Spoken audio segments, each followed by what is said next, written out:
देखिए, JDA traffic control board की आज बैठक होगी। बैठक में दो एजेंडे पर यहां पर विचार किया जाएगा। पहला एजेंडा जयपुर शहर के यातायात सुधार को लेकर है। जेडीए और ट्रैफिक पुलिस के संयुक्त कार्य पर चर्चा होगी। इसके अलावा सार्वजनिक परिवहन के नए मार्ग, वर्तमान मार्गों में बढ़ोतरी, ई रिक्शा जोन निर्धारण पर भी यहाँ पर चर्चा होगी। और जयपुर शहर के विभिन्न मार्गों पर जाम बड़ी परेशानी है। ऐसे में चार दीवारी सहित कई मुख्य मार्ग पर आए दिन जाम की जो बात है वो यहाँ पर सामने आती है, उसको लेकर भी यहाँ पर चर्चा होती हुई नजर आएगी। तो आज दो एजेंडे पर विचार किया जाएगा। और देखिए, पहला एजेंडा जयपुर शहर के यातायात सुधार को लेकर है कि कैसे जयपुर शहर के यातायात को यहाँ पर सुधारा जा सकता है, क्योंकि आए दिन लंबे जाम से लोगों को परेशान होना पड़ता है। चार दीवारी की अगर बात करें, परकोटे की अगर बात करें, तो देखिए बड़ी संख्या में यहाँ पे ई रिक्शा है और ऐसे में ट्रैफिक की जो समस्या है वो परकोटे के अंदर बनी रहती है।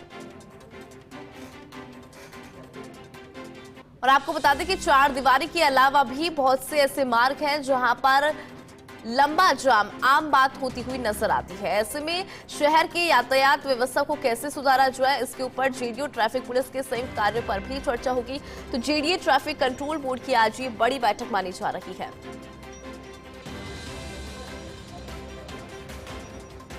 तो बैठक के अंदर देखिए आज यातायात सुधार को लेकर बातचीत यहां पर होगी, उसको लेकर चर्चा होगी।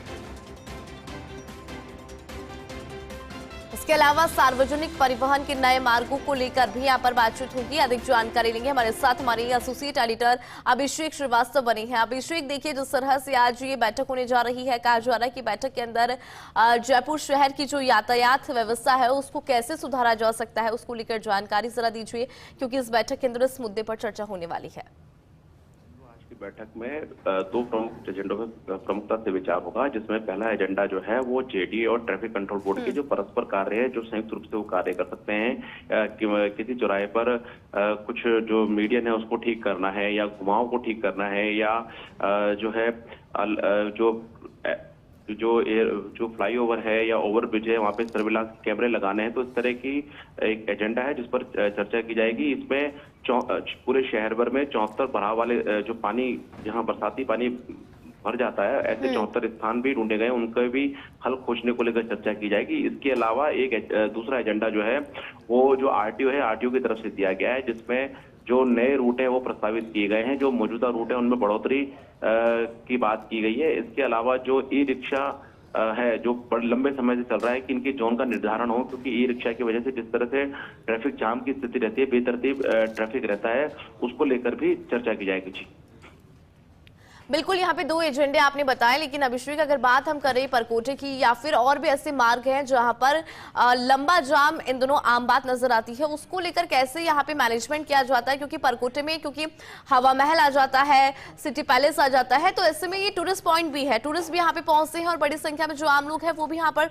पहुंचते हैं। तो ऐसे में यहाँ पर बहुत ज्यादा परेशानी होती है यातायात को लेकर। बिल्कुल, जो ट्रैफिक कंट्रोल बोर्ड है इसके मुख्य सचिव सुधांशु पंत के निर्देश हैं कि हर महीने ट्रैफिक कंट्रोल बोर्ड की बैठक बुलाई जाए। उसी के मद्देनजर ये हर महीने अब शुरू किया गया है। इसलिए लगातार इस पे यही मंथन होता है कि किस तरह से ट्रैफिक के दबाव को कम किया जाए। इसमें जो जयपुर मेट्रो है, जयपुर मेट्रो को लेकर भी इसमें विचार किया जाएगा कि जयपुर मेट्रो का जो 200 फुट बाईपास है, अजमेर रोड 200 फुट बाईपास चौराहा है, उसको वहां से एक्सटेंड करके हीरापुरा बस टर्मिनल तक लाया जाए। हालांकि जयपुर मेट्रो की ओर से जो निविदा निकाली गई है उसमें ऑलरेडी इस रूट पर फिजिबिलिटी तलाशी गई है। अगर फिजिबल होता है मेट्रो चलाना तो जो फर्म है वो प्रपोज करेगी, उसके बाद सरकार की अनुमति से इस पे आगे काम होगा। इसके अलावा ये भी है कि जो हीरापुरा बस टर्मिनल है उसको एक आईएसबीटी के तौर पे डेवलप किया जाए, एक सिंधी कैंप के ऑप्शन के तौर पे इसको डेवलप किया जाए, तो उस पर भी विचार होगा। तो एक समग्र रूप से पूरे शहर में यातायात को किस तरह से सुधारा जा सकता है उसको लेकर जो है ट्रैफिक कंट्रोल बोर्ड की मीटिंग में बात होगी। इसके अलावा जो पिछली बैठक में डिसीजन लिए गए उनकी पालना क्या रही उसको भी देखा जाएगा। जी बिल्कुल, आपने बहुत सही कहा कि अगर हीरापुरा को इस तरह से यहाँ पे प्रिपेयर किया जाता है, इस तरह से डेवलप किया जाता है, तो कहीं ना कहीं डिस्ट्रीब्यूशन जो है वो भी यहाँ पर होता हुआ नजर आएगा। बहुत शुक्रिया अभिषेक, विस्तार से जान